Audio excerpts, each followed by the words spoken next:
Now, in a quick turn of events, President William Ruto has revoked the nomination of controversial former Kiambu County Finance Chief Officer Faith Harrison Njeri as the Principal Secretary for State Department for Performance Management and Delivery Services in the office of the Prime Cabinet Secretary, that's Musalia Mudavadi, and instead he has nominated Anne Njoki Wang'ombe.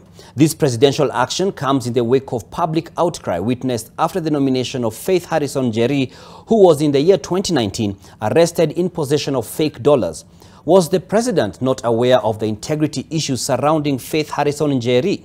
NTV's Sydney Chazima begins our broadcast tonight.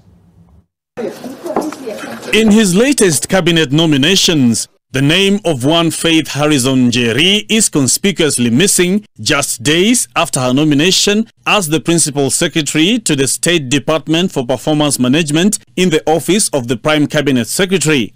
Was the omission of her name based on her arrest 4 years ago?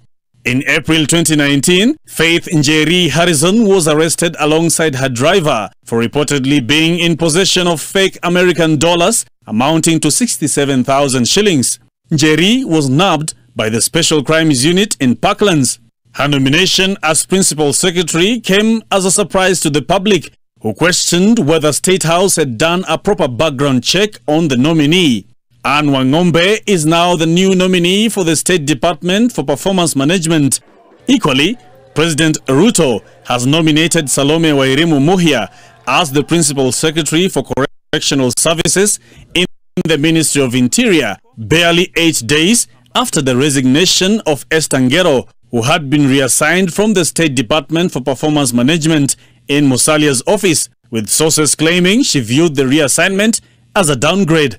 It is unclear what ails the State Department for Correctional Services, as late last year, Ruto nominated Mary Muthoni Morioki to replace Caroline Nyawera, who had withdrawn her candidature for the position. Mary Muthoni would later be moved to be the PS Public Health and Professional Standards, paving way for the now resigned Ngero.